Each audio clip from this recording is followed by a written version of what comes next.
vamos entender o que há por trás de tudo isso, o impacto para o Brasil. Aqui no nosso estúdio está o analista e associado do escritório Araújo Fontes, Bené Romano. Bené, bom dia, seja bem-vindo ao nosso estúdio. Eu gostaria que você contasse para a gente qual análise podemos fazer desses 50% impostos pelos Estados Unidos. Bom dia. Bom dia, Larissa. Bom dia, Matheus. Bom dia aos ouvintes telespectadores do Jornal da Manhã Patos. Sem dúvida alguma, esse tarifaço imposto por Donald Trump terá uma repercussão muito grande na economia do Brasil, e falando em agronegócio, que é onde a gente atua, sem dúvida alguma terá um impacto muito importante. E é claro que depende muito das negociações que virão, mas caso essa condição seja persistente, se mantenha, realmente a repercussão em termos de emprego, em termos da economia nossa, será bastante complicada. Bené, um bom dia para o senhor, seja bem-vindo, sempre um prazer tê-lo ao vivo aqui no Jornal da Manhã Patos. Como a perda do mercado americano faz parte desse mercado? O que a gente pode fazer com esse excedente? Bom dia mais uma vez. Olá, Matheus. Antes de te dar a resposta, eu gostaria de fazer uma retrospectiva bem rápida em relação à política de Trump. Quando ele assumiu em 20 de janeiro, imediatamente ele impôs para os vizinhos Canadá e México uma tarifa, querendo, na verdade, uma negociação que se deu através da questão de fronteiras, etc. Depois, em abril, ele lançou o Dia da Libertação, impondo tarifas muito altas, principalmente para a China. Na época foi 34%, o Brasil ficou com 10%. Também era um momento de fazer negociações. E agora, lançou esse tarifaço que, no meu entender, é claramente comercial e político, tá? Isso é muito importante a gente deixar claro. Agora, é claro, se tivermos excedentes, isso é um grave problema, porque se você produziu e tem um produto excedendo, isso ali corre-se o risco, dependendo do produto, a questão de perecibilidade, a questão de desvalorização, E é um problema porque você já gastou, já teve o custo de produção. E um custo de produção em dólares, falando de agronegócio, por exemplo. Então, à medida que a gente tem um dólar mais alto e depois da medida dele, o dólar já deu uma subida. Então, isso é um problema sério, que teremos um custo de produção mais alto e se houver excedente, é problemático. E é importante dizer que a gente fala dos reflexos não só para o agro diretamente, mas para a cadeia, ou seja, essas medidas podem impactar numa comida mais cara lá na ponta, ou seja, na mesa do brasileiro, essas medidas poderão ter um reflexo negativo. Esse impacto pode trazer também outros problemas, pode ocasionar outras perdas em outros setores do mercado, Bené?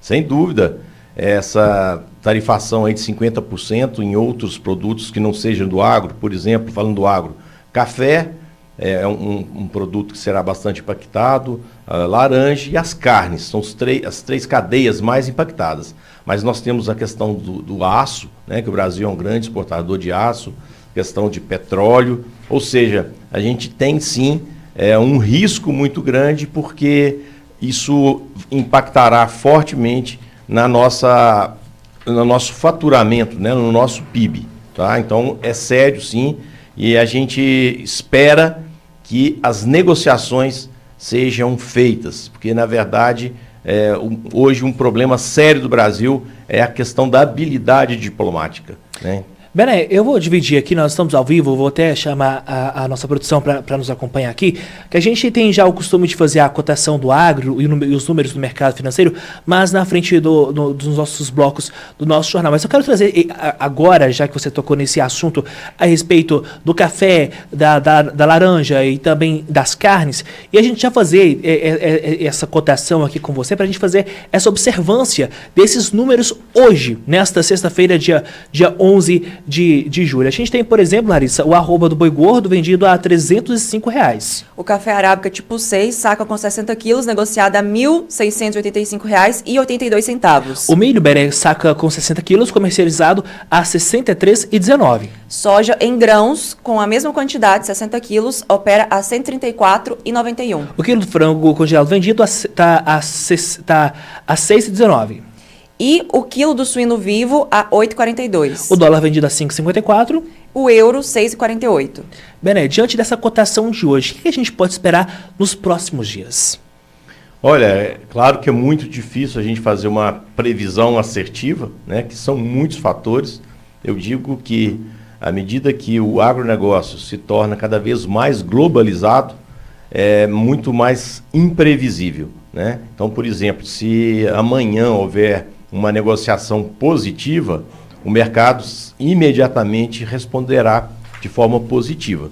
Mas, por exemplo, é importante dizer que à medida que o dólar, né, aumenta, os custos de produção também aqui para nós, porque a gente tem fertilizante, defensivo agrícola, maquinário, né, a parte de insumos de uma forma geral é dolarizado. Então, isso impacta no custo de produção. E se o produtor tem um custo maior, isso aí imediatamente impacta na rentabilidade dele. Então, sobre os preços, né, de venda, eles favorecem a exportação, porque se a gente tem preços, um dólar mais alto, para quem tem dólar, né, os gringos lá vão comprar mais barato. Só que isso não está favorecendo aos exportadores e aos produtores. Bené, acaba que tudo isso impacta, né, para os produtores e também para o consumidor final. Eu queria que você falasse, na continuidade desse cenário, né, se a gente tiver esse cenário mantido e realmente houver excedentes, como você comentou, como que a gente poderia fazer? Vender para quem? A que preço? Qual que seria o cenário diante disso, por favor? A gente percebe claramente na política externa, né, do governo uma tendência de negociação com BRICS, principalmente aí no caso a China, que é hoje o nosso maior consumidor. Eu particularmente temo por isso essa concentração das exportações para a China.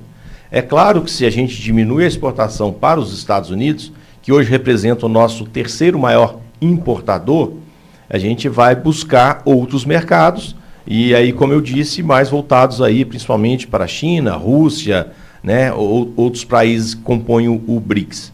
Mas, de qualquer maneira, eu acho que é perigoso essa concentração. Teremos então, Larissa, respondendo a sua pergunta, se caso tenha excedentes, vamos buscar outros mercados. Mas não é positivo a concentração no mercado da China, que hoje, infelizmente, é onde o nosso governo está apontando como um parceiro preferencial. Temos muito o que acompanhar e ver o que vai acontecer, esses desdobramentos da situação entre Estados Unidos e Brasil. Bené, estão me avisando aqui no ponto que eu preciso te liberar, porque você volta daqui a pouco com o Agro em Foco, mas desde já, muito obrigado pela sua participação e por trazer essa análise esclarecedora, trazendo ponto a ponto desse momento, desse tarifaço, desse momento de tensão para cada uma das pessoas, cada um dos empresários, enfim, para a população brasileira em geral. Bené, muito obrigado e até daqui a pouco. Prazer estar aqui com vocês.